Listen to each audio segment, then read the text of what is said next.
For half a century, WJPZ Syracuse has been the greatest media classroom on the planet. We've trained students from the 1970s to the 2020s on how to run a professional radio station. But the lessons learned and relationships formed go far beyond studios and transmitters. Taking a look back through the eyes of those who experienced it. This is WJPZ at 50. Welcome to WJPZ at 50. I am John Jagay. I think for all of us, when we worked at the radio station, you'd have somebody come in as a freshman and they just kind of had this it factor about them. When they walked in, you're like, wow, this person is going to do good things. This person's going to really have a career. They just have something about them. That's how I feel about today's guest, who is a year behind me. He's the class of 03. Welcome, John Ferracane. Hey, Jag, thanks. I really appreciate you letting me join. And you know, I think we're going to go down a path today of things that I haven't thought about in a really, really, really long time. So I'm actually excited to dive in and remember some of the great relationships and some of the incredible things that we did together to keep the radio station on the air. Absolutely. So how does a guy from Wisconsin end up at Syracuse? The honest truth is I knew I wanted to be in media. I had worked at a radio station in high school, a tiny little 1,000 watt AM station in the middle of farm country, in the middle of nowhere. And I had a sort of an obsession with Peter Jennings. I really thought television and television news was where I was headed, but I loved radio as well. And then I just happened to have a high school teacher that said, have you looked at Syracuse? And I really hadn't, because I'm a Midwestern kid. I was looking at Northwestern and I was looking at the University of Wisconsin. Yeah. So that's how it happened. How did you find the station when you got to campus? This is a really long time ago. This would have been, I didn't start my first semester because I was, you know, look, this is either embarrassing or cool, but I was in the marching band my first semester there, which was fall of 99. So I didn't have any free time. We were constantly marching around the dome. So I joined in January of 2000. I went to one of the recruiting fairs in the Shine Underground. Yep. That's how I first got connected. And I remember Peterman. You come to the station and you really were interested in the tech side of it, I think, more than being on the air, as I recall. Do I have that right? Yeah, I came in as part of Greg Dixon's engineering department.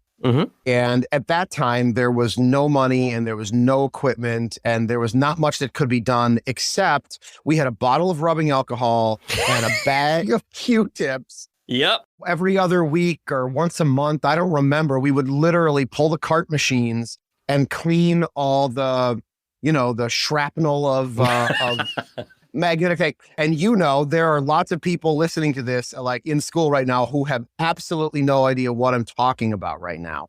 But even the carts were old. Some of the carts were probably still from the 80s and they were, you know, the magnetic little shards were shredding. So we would clean them out with a Q-tip and rubbing alcohol while we were on the air. You know, like there was probably a moment where you were on the air doing your shift and Greg and I would come in and say, can we take cart machine 3? And we'd pull it out. And it was all chewing gum and toothpicks and Band-Aids. You know, that was kind of what it was. And yeah, I never had a regular shift as a jock, which is probably rare for any, you know, future VP of Ops or GM to never have done a shift.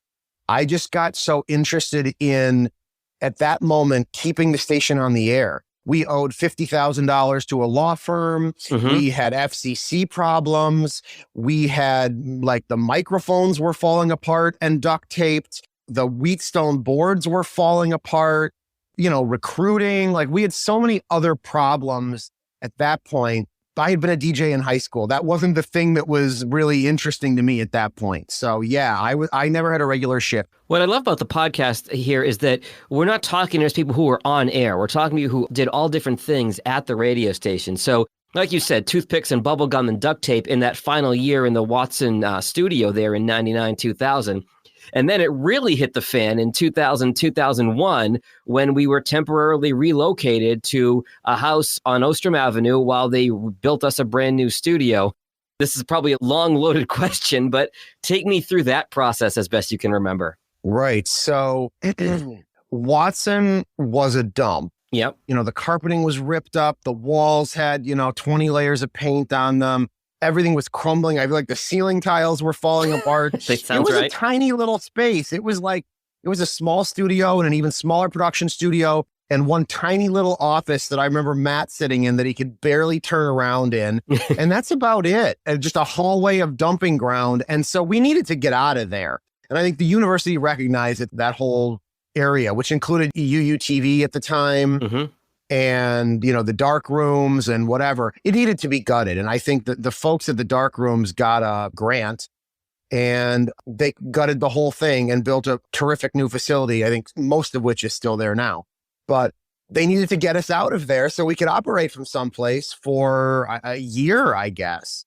And I kind of felt like the project manager. Yeah. When I was in school, I wouldn't even have known what a project manager was. But I remember meeting with the general contractor, with, the team from the university who was overseeing it, with student services, and then alumni who helped us. And we'll get into that story too, I think. But what I remember is we all disappeared in, May of 2000 and went home for the summer.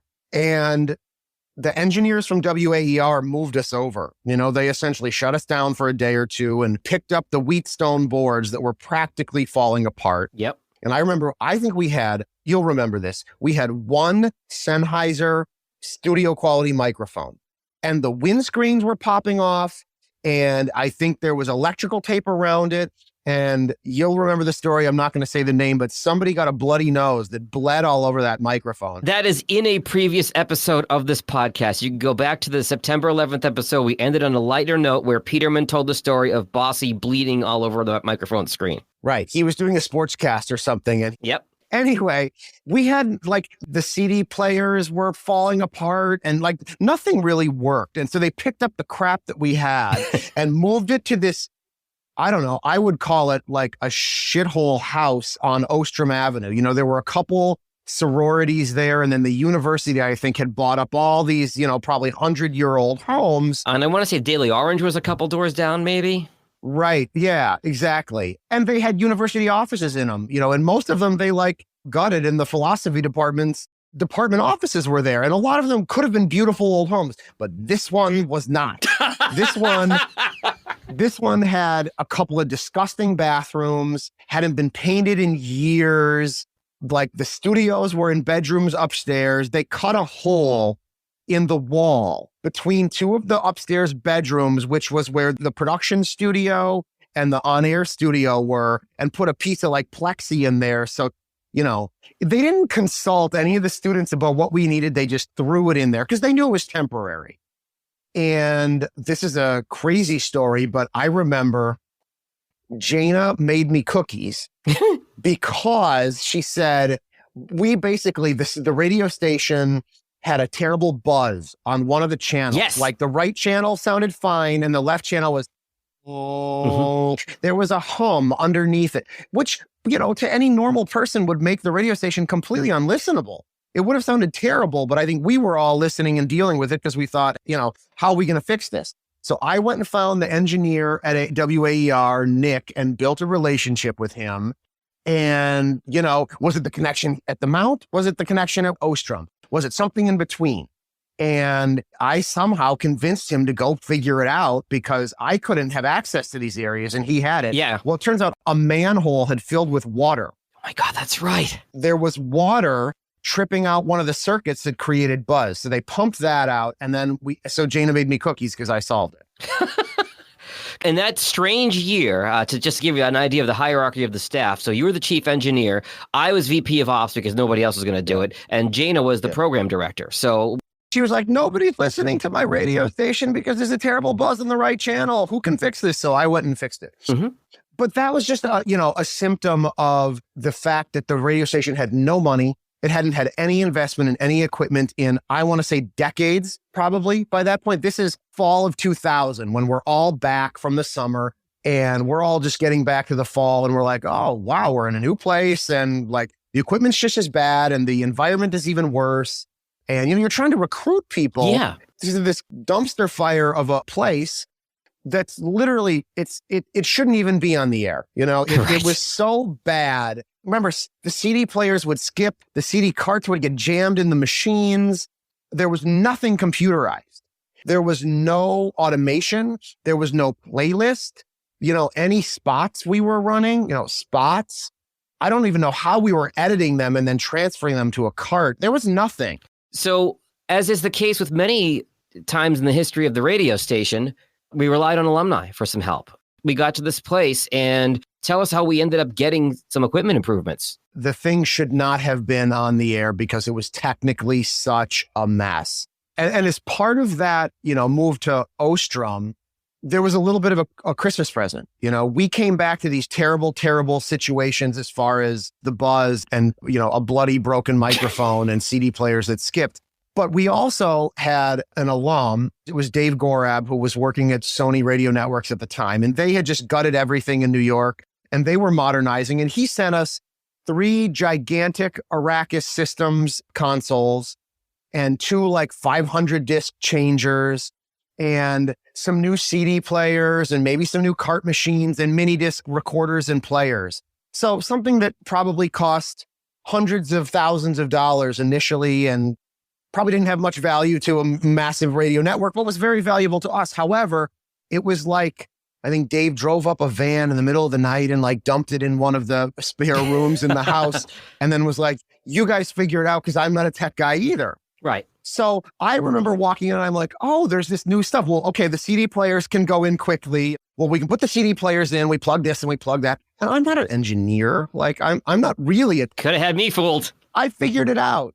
Again, many current students aren't going to understand this, but the internet wasn't what it was. Yeah. You couldn't find every single manual on a company's website. You couldn't interact with people with live customer service chats. That didn't exist then. You had to pound the pavement. Even emails were spotty at that point. You had to call people. So I remember we put the CD players in and I remember seeing these boards with all the IO modules, which are essentially, the pots with the faders on them. And you can customize how they go, right? Yeah. You can have 10 input modules and then an output and then this and that.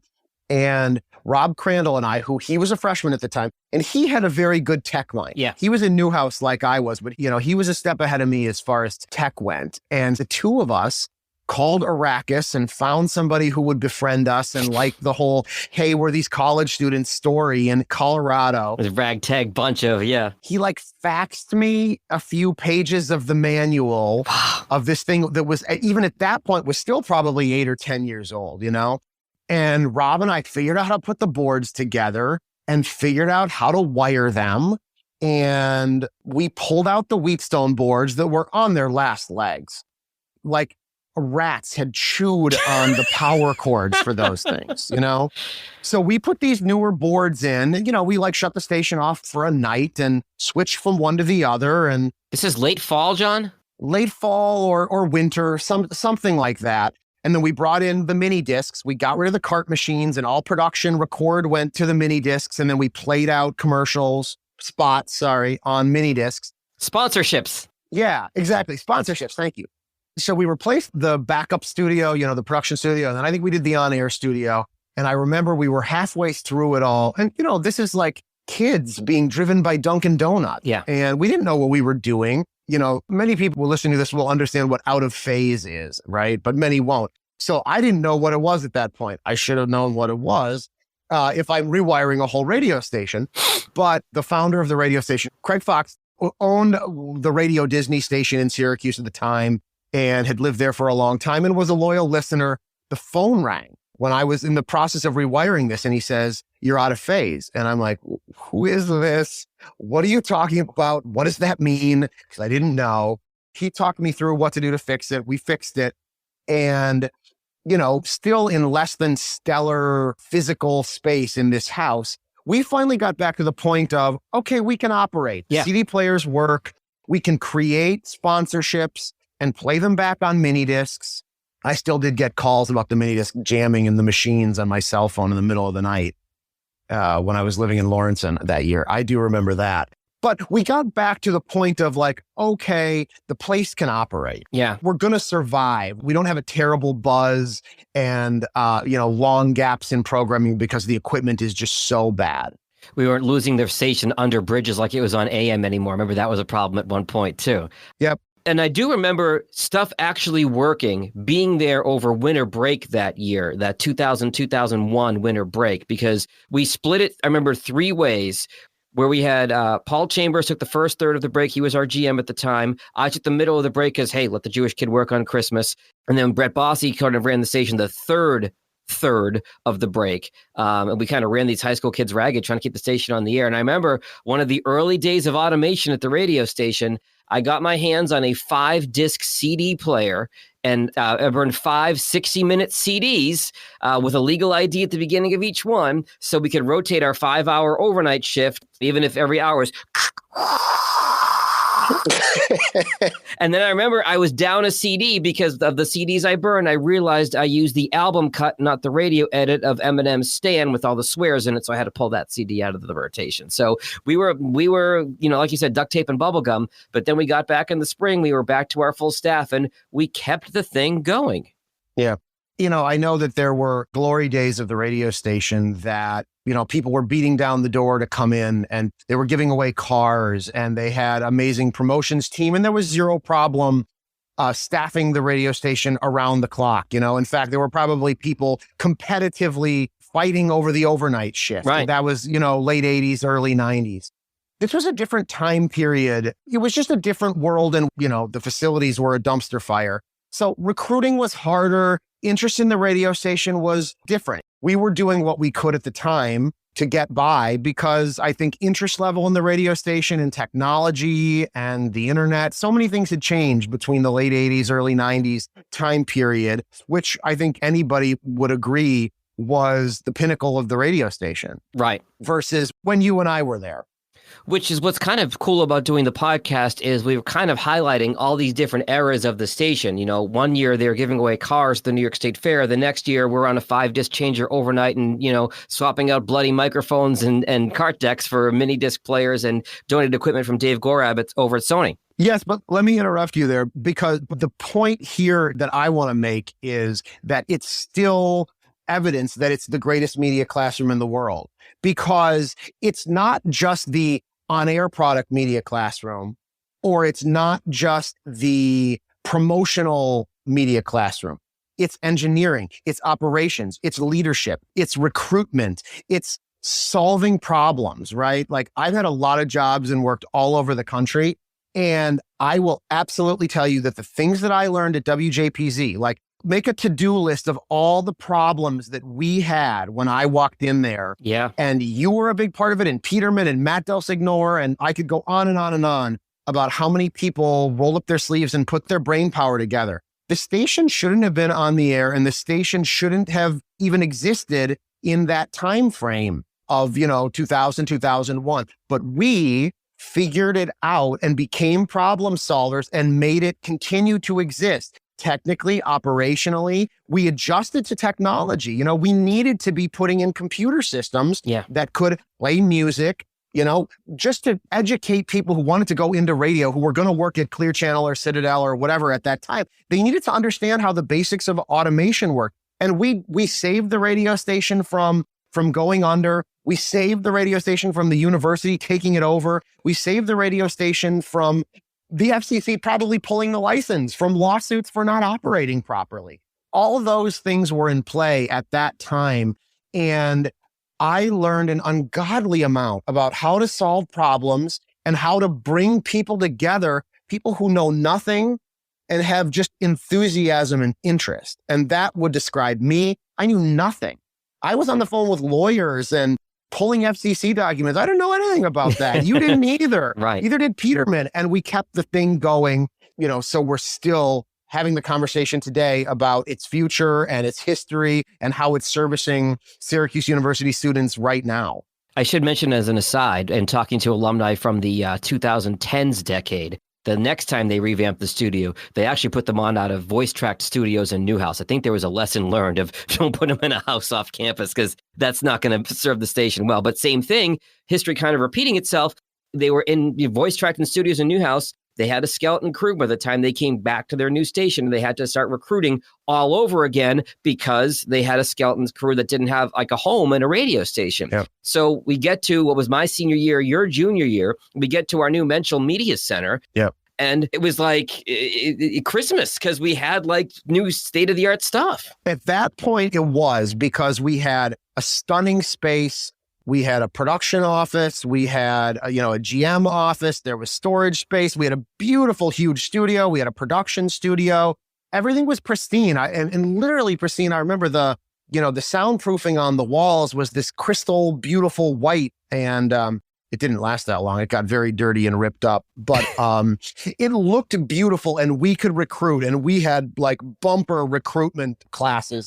Having the facilities was a big part of it. When you walked into Ostrom or the old Watson, it was embarrassing and gross and you didn't want to be there. And there was energy from the existing staff because everybody was excited and proud. And that translated into 100 new people who showed up to the recruitment and were interested. And then when they actually get to the station, then it's like, oh, wow, this is special. This is great. There's something happening here. There's momentum. There's technology. People are solving problems. It was night and day. I remember, being part of the group that wired the new station. And again, this is something that the university should have helped us out on. They should have hired real engineers, but it was students. It was me and it was Rob. And it was like a friend of mine from high school and it was Steven. And we designed the console desk that was in there. Yep. And I remember I screwed up the measurement. Really? The board did not fit in there. I based the measurements that I gave the contractor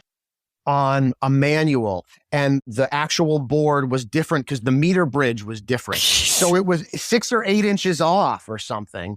And so we had to cut the end of the thing of the actual Formica. But anyway, we were just figuring it out with our own ingenuity and our own blood, sweat, and tears. So we wired that whole radio station. And one other thing that you and I had chatted about is there was a lot of leftover gear from the Gorab donation. Yep. There was an extra board and a bunch of I/O modules and these huge CD changers and stuff I don't even remember, but stuff that we didn't have space for and couldn't use. But I knew it had some value to it. So I, in the early days of the internet here, shopped around and found this gentleman in North Carolina, a really Southern gentleman who said, oh yeah, kids, you drive that stuff down here and I'll give you a couple $1,000s for it. And so Peterman and I rented a U-Haul or a Ryder truck or something and drove all night. And Katie Bell was VP of business at the time. And she was like, stay in cheap hotels. Don't spend any money. Make sure that you come back with a check. And she was right because there was debt at the time. There was a lot of debt. So we drove down there and sold the stuff to this gentleman.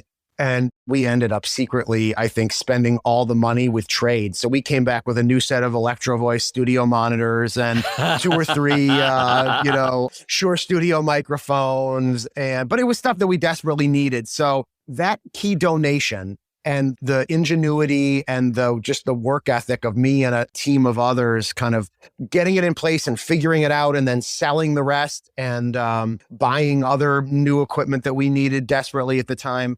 That was actually a turning point. There's a previous episode interview with Dave Gorab, and I'm mad at myself for not remembering that it was Dave who made that donation, asking about it on the podcast, but I'm glad we're giving him his props here for as much as he's given to the radio station of time and effort and donations. That really was huge for us at the time. It's WJPZ at 50. Hey JPZers, it's Sam Candell, class of 2018 and chair of this year's banquet committee. Banquet 38 will be March 4th, 2023, and you're not going to want to miss it. You can buy tickets now for $100, but only through January 31st. Get them now through the link in our show notes. Looking back at half a century of broadcast excellence.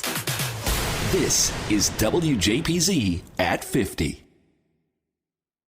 You're talking about, money and being strapped for cash. So you become VP of Ops your junior year and then GM your senior year. I have that right? Yep.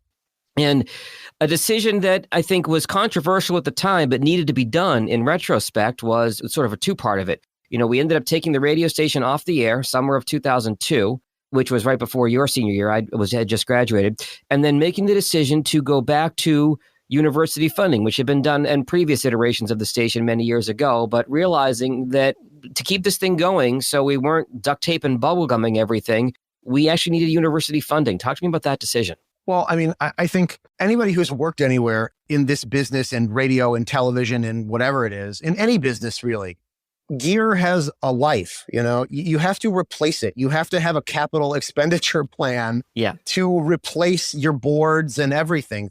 Things don't have infinite lives. And what we put into, Ostrom and Watson and what was kind of the heart of the radio station, those Arrakis boards, they were okay and 10 years old already. And we needed a sustainable system to keep the radio station going. And more than that, what my plan was, and I remember having lots of conversations with Scott Meach at the time, because I think the general feeling of the Alumni Association was, and they weren't wrong because of what they had experienced. They had experienced when you take dollars from the student association wants to control you. Yeah. And that happened. And that stunk because it's not a university-owned radio station. It is a student organization.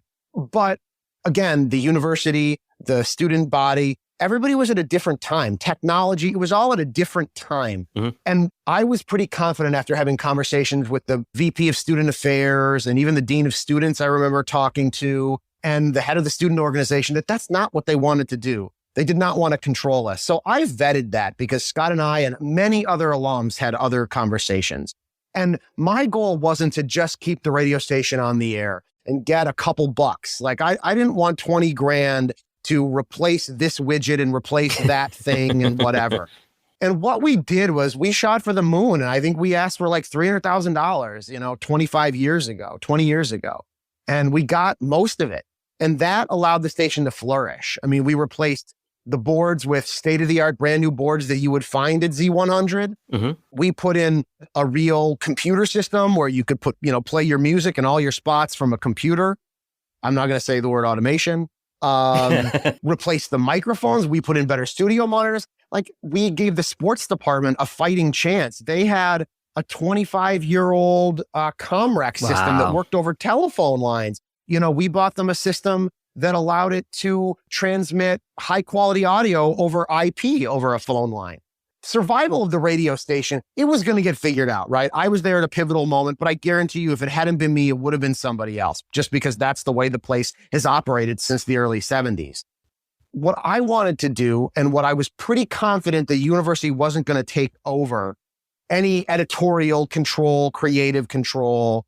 What I wanted to do is set the station up to succeed for the long term with wonderful facilities and technology that people would be able to learn and grasp in college that they would then see at Infinity or wherever they were going when they graduated in 02 or 03 or 04, whatever the case may be. I think that's key because, again, in talking to alums from the 2000s and the 2010s in this podcast, they've talked about going out and broadcasting high school football games. They've talked to your sports points on all these different things that the way the medium landscape had changed at that point from 1990 to 2003, 2004. We needed that money to modernize the station so that if you graduated, you would know how to use the equipment at whatever job you got. And I think in many cases, thanks to that funding, some students and some guests on this podcast have said the equipment at JPZ was better than anything they got to in the real world, wherever they started. Yeah, or at the very minimum was at least a bridge. And they may not have had the performance talent yet, but they knew how to run the machine. They knew how to run the computer.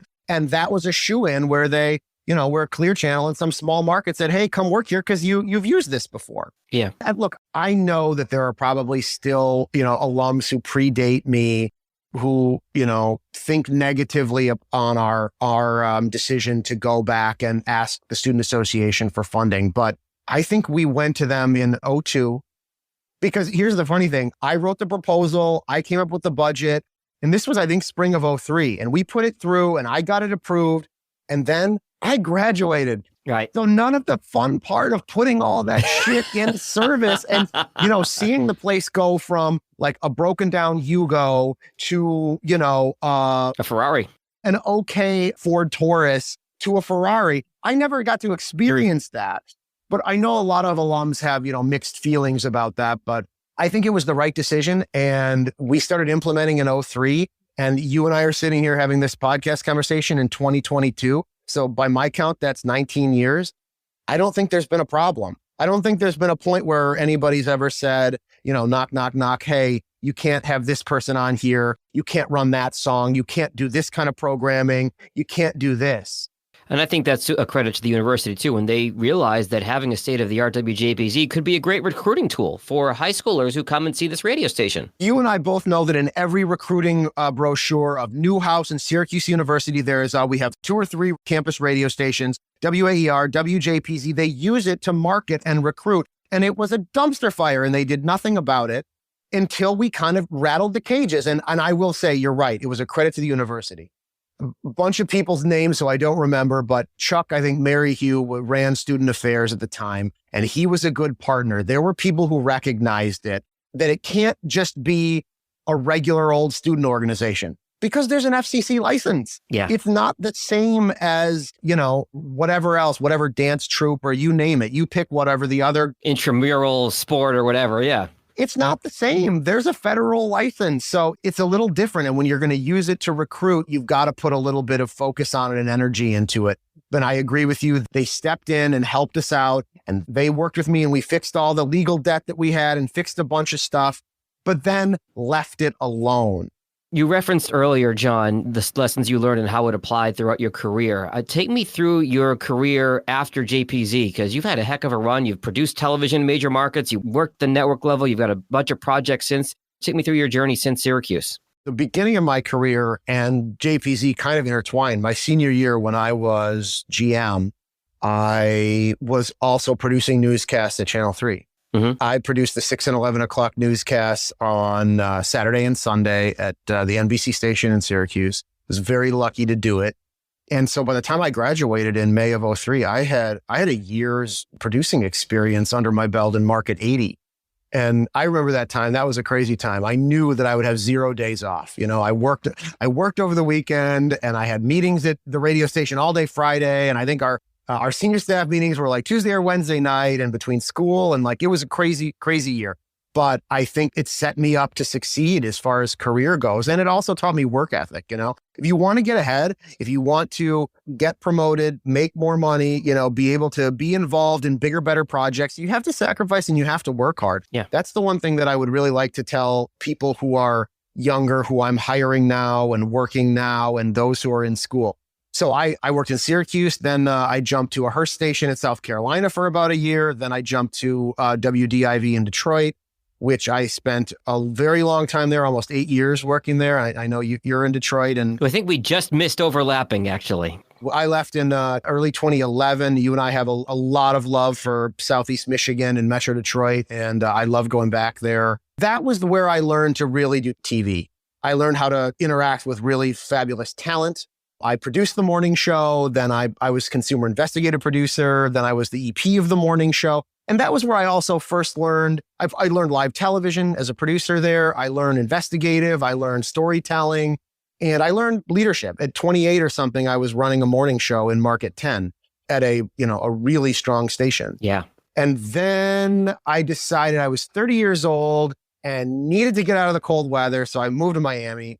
Worked at WPLG for a couple of years and was an EP there and loved that. And that was an ABC station, and that became a bridge to ABC News in New York. And I was about 32 in 2013, got a dream job. I was lucky, and the timing was perfect. It was a dream job, and it was the perfect fit that I got the job as showrunner of Weekend Good Morning America. Yeah. I could oversee the team. I could oversee the budgets. I could run the show day to day.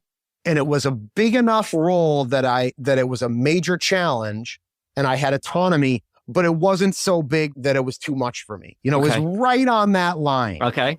But I was able to go in and really successfully run Weekend GMA while learning how to do the weekday show. And then I moved over and was doing the weekday show as the number 2 in the morning, one of the ninjas in the control room every morning who's making all the decisions, like 2015, 2016, the crazy time when Trump was running in that crazy election. And every single morning there'd be a new headline that would come out and we'd blow up the show.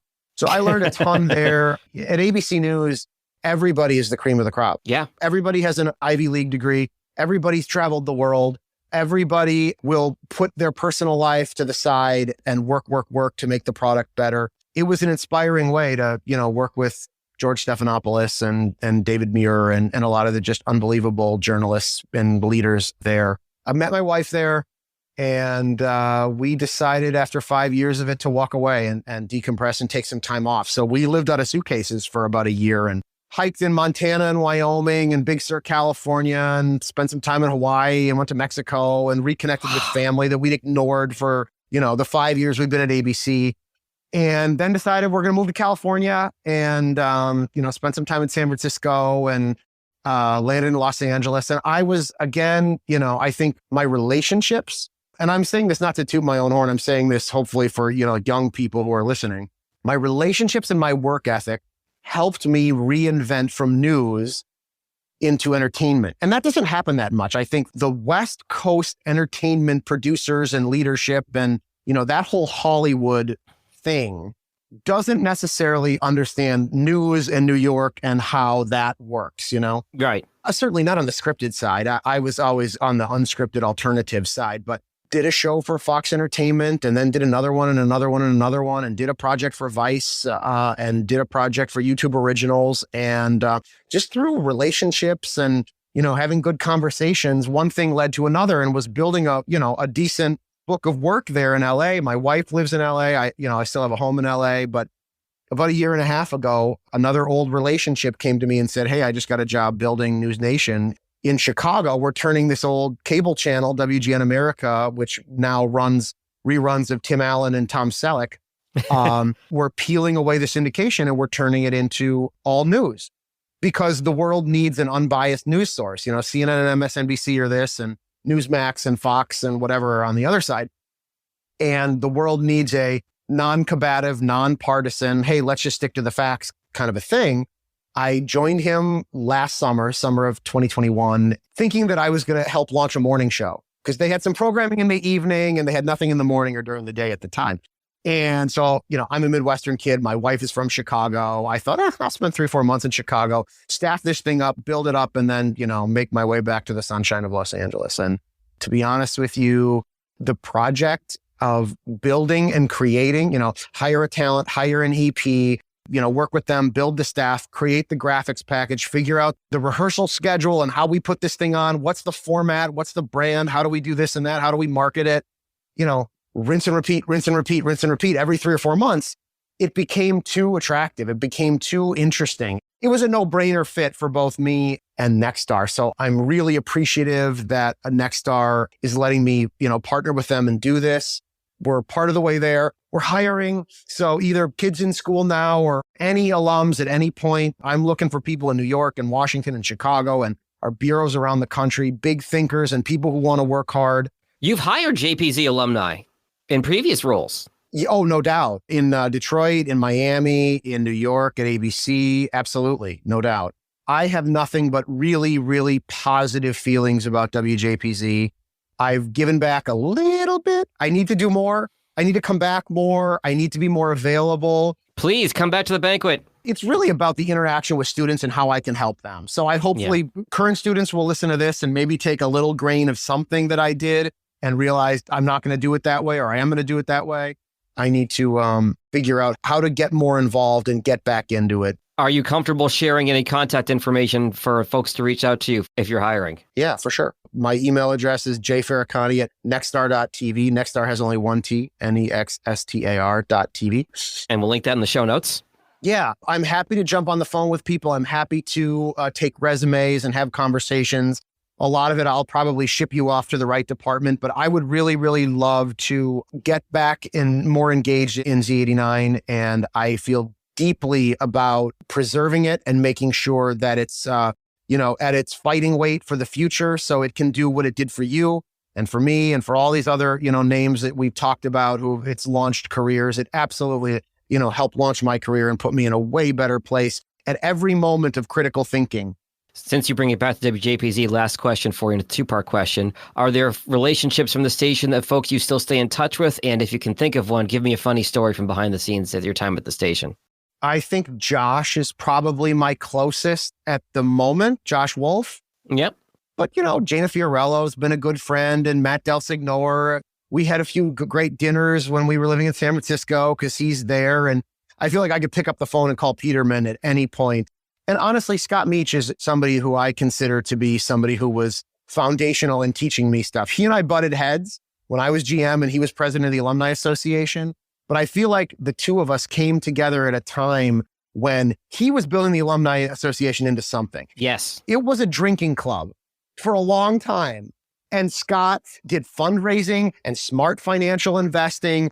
And he and I actually are the two that put our heads together that came up with Fall Conference. Because I told Scott, most of the students see the alums as, folks who like to come back and throw a few back and be nostalgic. And I said, how do we figure out what's the next bridge, right? How do we get the alums to interact better? So Scott and I came up with that, and we did the first one together. We have a previous episode of the podcast with Scott Meach and talked about building out the Alumni Association. So I'm really glad you mentioned that. He did a terrific job. He took it from a social organization into a real powerhouse and helper of the station and the students. That is 100% Scott. And he mentored me and helped me out with a lot of different things. I picked up the phone as GM many, many times and talked to him. And he was always fair and really, really classy about everything that he did and taught me. So I would say Scott was another person. A funny story, the bossy bleeding on the microphone is a pretty funny, hilarious story. But any story that involves Peterman is funny. Marty Dundix was always a crack up. There isn't anything that's popping directly into my mind. I'll give you one because I had one in the chamber if you didn't have one at the ready. So I remember we'd had a party on South Campus. I want to say it was Jana Fiorella's apartment. Oh, I know this. All right, go ahead. This is embarrassing, but go ahead. So it was a weekend party. And then I think it was you'll have to help me with the details here. I think it was a Monday night. And we had like half a keg left. And we're like, well, we're college students. We're poor. We don't want to waste beer. Like, hey, everybody come down to the apartment on Monday night and let's try to help finish the keg. And there was just too much beer left in this keg for the group of us there. And John Ferracane, as he stepped up whenever he was called upon at the radio station, stepped up. And I don't know how much of that keg you drank, but you were going to make sure that we didn't waste the beer. And I just remember all of us being in awe. I don't know if it's your Midwestern roots or what it is, but you finished so much of that keg because, as with your time at the radio station, there was a job that needed to be done, and you were sure to finish it. That's completely true. It was at Jana's house, Jana's South Campus apartment. And I didn't go to the initial party. I want to say it was a Saturday night. Yeah, I think, yeah. I didn't go to that. And then everybody was probably hungover Sunday. And Jana was like, oh, I've got a keg of beer that's swimming in water, no longer ice. It's room temperature or nearly room temperature. And I think we watched Monday Night Football and sat around and watched a game or two. That sounds right. And drank that beer. And I drank a lot of beer that night. That's all I remember. And I do remember that there probably are old photos someplace where, of us lifting the empty keg up over our heads. Well, John Ferracane, thank you so much for your contributions as a student, as an alum, and for spending a few minutes today with us on a Saturday as we're recording this. Always a pleasure to reconnect, and we'll talk soon. Yeah, same back at you. And thanks for all the work you're doing on this. This is probably going to amount to thousands of your hours that you're giving back to Z89. So thanks for that. And I can't wait to listen to pour through, all my friends and all the great stories about the history of the radio station. The WJPZ at 50 podcast is created entirely by the staff and alumni of the world's greatest media classroom. It's hosted by John Jag Gay, class of 2002. Editing help from James Bames Grundy III, class of 2020. Imaging by Maureen Cooper, class of 1999. And Ed Lacombe, class of 1985. Podcast artwork by Marty Dundix, class of 2001. Follow WJPZ at 50 on Apple Podcasts, Spotify, YouTube, or wherever you're listening right now.